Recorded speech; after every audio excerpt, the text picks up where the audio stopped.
Hello again. So today we'll continue to study cute words in Russian. The word we're looking at today is родной. Родной. It is a really sweet word, and родной, oh my god, pronounced with English accent.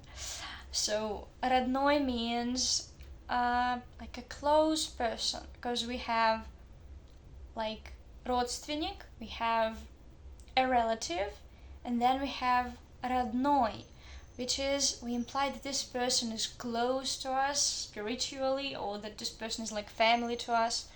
So we can say родной for our male partner, родной, and we can say родная for our female partner. It sounds a little bit archaic, because I think people prefer cuter nicknames, cuter names nowadays, but it still exists. Родной, родная.